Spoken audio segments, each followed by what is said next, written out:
करवा दी है, पेट ने छल करवा दिया है, पेट ने प्रपंच करवा दिया।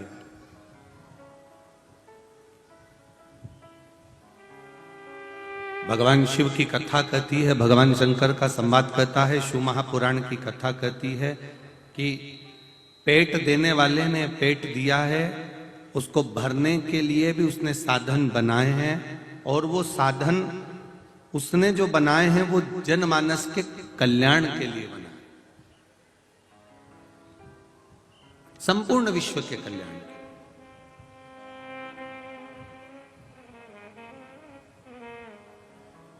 इस पेट को कैसे भरा जाए, बिना कपट के, बिना बेईमानी के, बिना प्रपंच के, बिना छल के। इस पाप के रोग को कैसे मिटाया जाए, जैसे दवाई का पर्चा मेडिकल वाले पढ़ लेते हैं, उसी तरह आपकी जिंदगी का पर्चा मेरा महादेव पढ़ लेता है।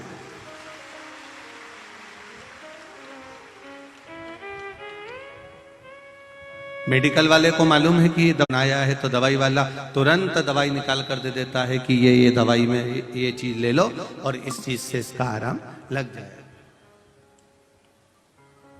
जैसे मेडिकल वाला भी कहता है, आपने जाकर कह दिया कि साहब हमारा पेट दुख रहा है, हमारा सिर दुख रहा है, हमको ये तकलीफ है, हमको ये कष्ट है, तो उसने दवाई निकाल कर दे दी, उसने दवाई निकाल कर आपको दी।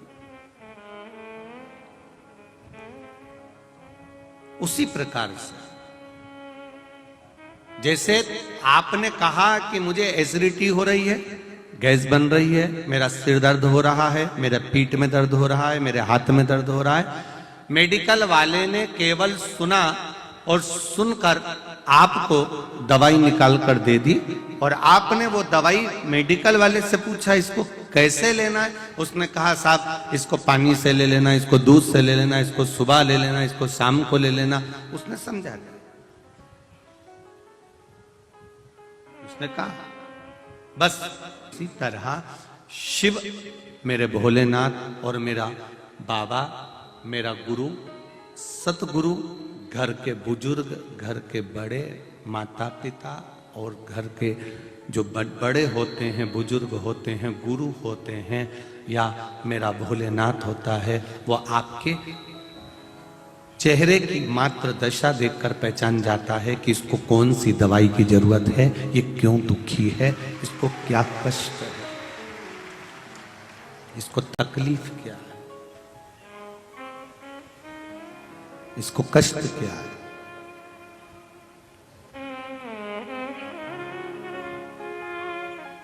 क्यों जाएं हम शिव मंदिर में?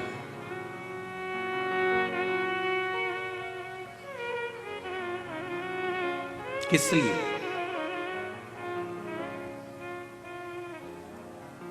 कारण क्या है?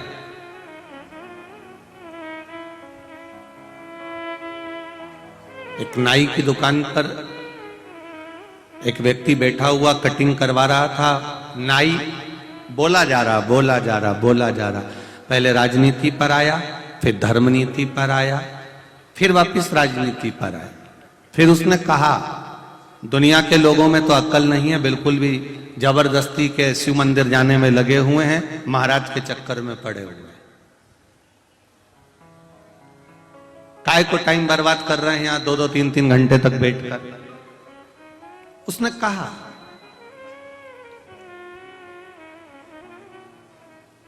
दूसरे ने कह दिया भाई देखो, भगवान की कथा में जाने से, मंदिर जाने से, गुरु के दरवाजे जाने से, परमात्मा की चौखट पर जाने से दुख कट जाता है। इसलिए दुनिया के लोग कथा में, सत्संग में, भजन में, कीर्तन में, मंत्र जाप में आते हैं।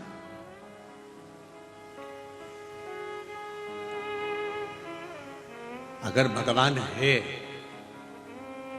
नाई फिर बोला, अगर भगवान है तो फिर जब वो घर में पड़ा हुआ है तभी क्यों नहीं दुख काट देता? दुकान पर बैठा हुआ है तो दुख क्यों नहीं काट देता? कथा में जाएगा तभी दुख कटेगा, सत्संग में पहुंचेगा तभी दुख कटेगा, कीर्तन में पहुंचेगा तभी दुख कटेगा, भगवत नाम में पहुंचेगा, मंदिर पहुंचेगा तभी दुख कटेगा। तो जो व्यक्ति दाढ़ी कटिंग बनवा रहा था वो थोड़ी देर तक खड़ा रहा। खड़े रहने के बाद उसने एक पागल से व्यक्ति को देखा जो सामने से निकल कर जा रहा था। नाई से कहा, भैया उसके बाल बड़े बड़े हो रहे हैं, तुम उसके बाल काट दो। नाई कहता है, मैं ऐसे बाल नहीं काट सकता। वो मेरे पास में आएगा, दुकान पर आकर कहेगा कि तुम बाल काटो, तो मैं बाल काटूंगा। मैं उसके पीछे जा जाकर बाल नहीं काटूंगा, मैं उसके पीछे जा जाकर उसकी कटिंग नहीं करूंगा, मैं उसके पास में जाकर कटिंग नहीं करूंगा। वो मेरी दुकान पर आएगा और मुझसे कहेगा कि बाल काटो, तो मैं बाल काटूंगा। उस व्यक्ति ने कहा, बस परमात्मा भी ऐसा ही है, मेरा भोलेनाथ भी ऐसा ही है। वो भी कहता है, दुनिया के लोग कहते हैं दुकान पर बैठे रहेंगे और दुख कट जाएगा, घर पर बैठे रहेंगे और दुख कट जाएगा, कहीं बैठे रहेंगे और दुख कट जाएगा। तो वो दुख कटने वाला नहीं है। वो दुख जब कटेगा जब हम भोलेनाथ जी की शरण में, विठ्ठल की शरण में, हरि विठ्ठल की शरण में, स्वामी समर्थ की शरण में, जब सदगुरु की शरण में जाएंगे तो गुरु उस दुख को काट देगा, ये निश्चित है। वो दुख कटने लगेगा। मैंने तेरे ही भरोसे, ओ बाबा तेरे ही भरोसे, हवा विच उड़ती जावांगी। बाबा डोर है तो छड़ीला में कटी जावांगी। भोले मैं तेरी पतंग, शंभो मैं तेरी पतंग, हवा विच जावांगी। बाबा डोर तो छड़ीला में कटी जावांगी। बाबा से निवेदन करिए, काटेगा दुख। तेरे मंदिर में आना मेरा काम है और मेरी बिगड़ी बनाना। हम चले जाएं उसकी चौखट पर, हम चले जाएं उसके दरवाजे पर, फिर वो दुख काटे ना काटे ये उसके ऊपर है, ये उसके ऊपर। शिव कथा कह रहे हैं,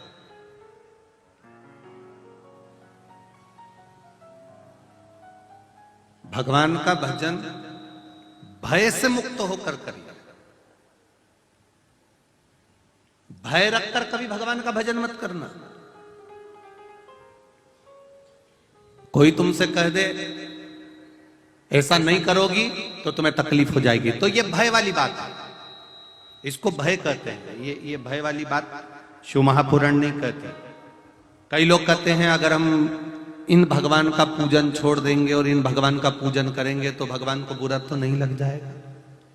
मतलब तुम्हारे हृदय में कहीं ना कहीं भय लग रहा है, तुमको तुम्हारे हृदय में कहीं ना कहीं भय समाया हुआ। भय से कभी भगवान का भजन ना करिए, भय से भगवान का भजन नहीं हो सकता।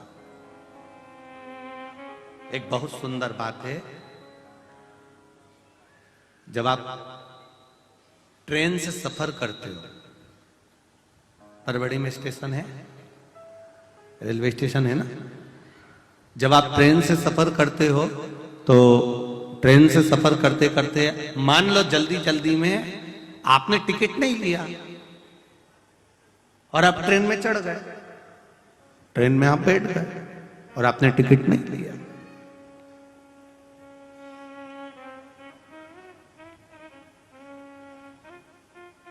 और एक व्यक्ति वो होता है जिसने टिकट लिया और ट्रेन में चढ़ गया।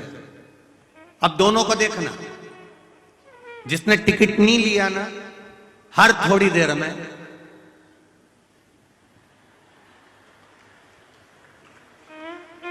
थोड़ी थोड़ी देर में उसको स्मरण रहेगा, थोड़ी थोड़ी देर में वो देखता रहेगा।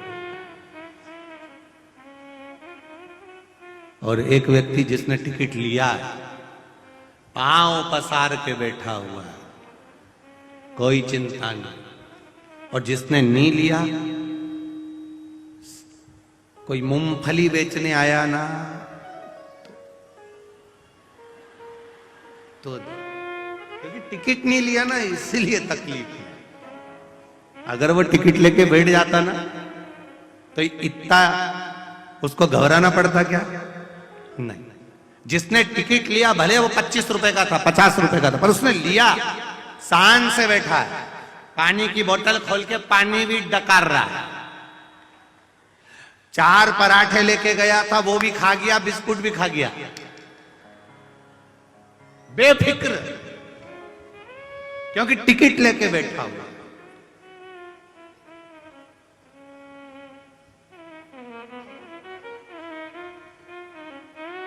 और इतनी देर में टीसी आ गया, टिकट चेक कर।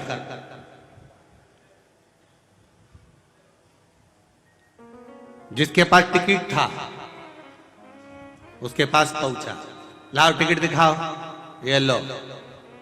वो तो आराम से मूंगफली खा रही है, देख ले तू ही देख। उसने साइन करा, बैठे रहो, उसने कुछ नहीं बोला, बस केवल एक कलम हिलाई, चल दिया। अब इसके पास पहुंचा, टिकट सर, जल्दी थी, बहुत जल्दी में था, भीड़ बहुत थी, ट्रेन आ गई थी, मैं टिकट नहीं ले पाया। सब सच बोला तो भी टीसी, चल 500 रुपए निकाल दे। वहां से चला था, वहां से जहां से ट्रेन चली वहां से लेकर जहां जा रहा है वहां तक का पूरा टिकट का पैसा उसने ले लिया। केवल 25 रुपए का टिकट था और 500 रुपए देना पड़ गए। केवल 10 रुपए का टिकट था और 84 रुपए देना पड़ गए, केवल एक टिकट के चक्कर में। अगर वो 10 रुपए का टिकट ले लेता तो 84 रुपए का टिकट उसको नहीं भुगतना पड़ता। उसी तरह ये शिव महापुराण की कथा और ये एक लोटा जल है, ये जल नहीं, ये तुम्हारा टिकट है, जिसने ले लिया वो आनंद से रह रहा।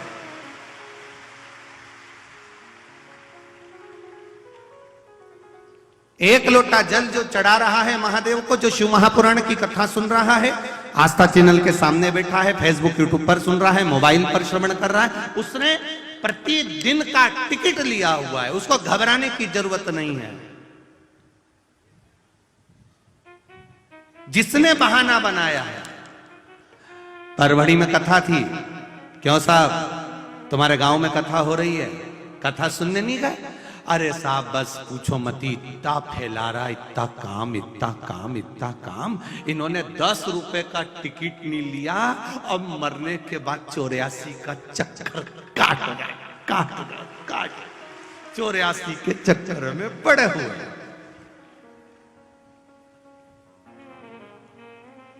दोनों की दुकान पास में थी, आपकी भी और पड़ोसी की। जो बहाने बनाने में लगा रहा वो 84 के चक्कर काटता रहा। जिसने बहाना बनाया ही नहीं, कमाने के लिए जिंदगी पड़ी है, पूरा जीवन पड़ा है, मात्र 5 दिन की शिव पुराण है, वो भी शाम के समय है। लाख लगाया, पहुंच गया कथा में और बैठ गया कथा को सुनने के लिए, बैठ गया सेवा करने के लिए। उसने सोच लिया था 5 दिन की कथा है, शाम को इतनी गिराकी भी नहीं होती, मेरे को बस बाबा का भजन करना है। 5 दिन अगर मैंने उसको दे दिया तो ये निश्चित है कि मेरा रिजर्वेशन पक्का हो गया, फिर मुझे टेंशन करने की जरूरत नहीं। निश्चित बेफिक्र।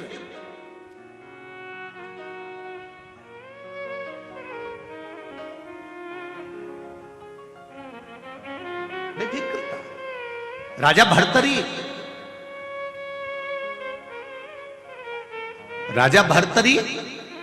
जो अपना राजपाट त्याग कर, अपना राजघराना छोड़कर संत बन गए, साधु बन गए, सन्यासी बन गए।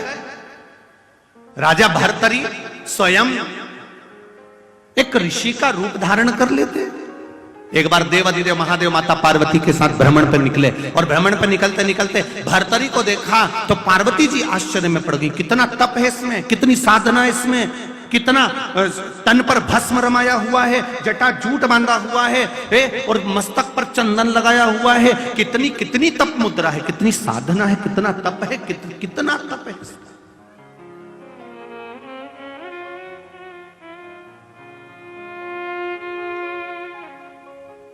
इसके बराबर दुनिया में कोई तप नहीं कर सकता। देवाधिदेव महादेव पार्वती जी के शब्द सुने तो पार्वती जी के शब्द सुनकर महादेव को हंसी आ गई, मुस्कुरा दी।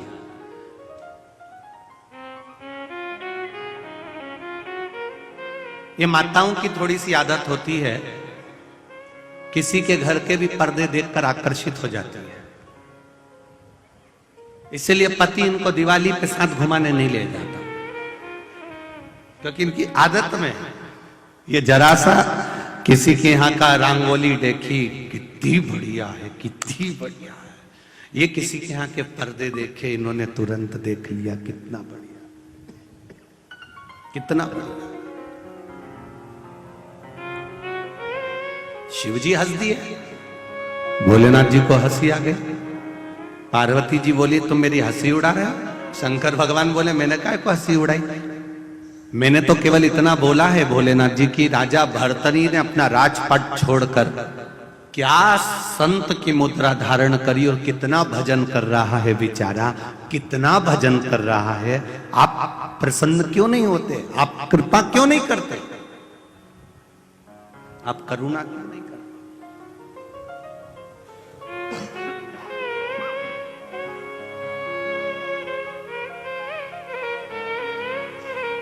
आप थोड़ी कृपा करिए ना इस पर, आप थोड़ी करुणा करिए ना इस पर। भोलेनाथ जी बोले भर्तरी की अभी थोड़े से समय की तपस्या तुम्हें तपस्या लग रही है। पार्वती जी बोली उसने पूरा घर छोड़ दिया, पूरा राजसी ठाट छोड़ दिया, अपना पूरा सुख छोड़ दिया और यहां आके बैठा है। शंकर भगवान बोले सब कुछ छोड़ दिया पर आसक्ति नहीं छोड़ी इसने।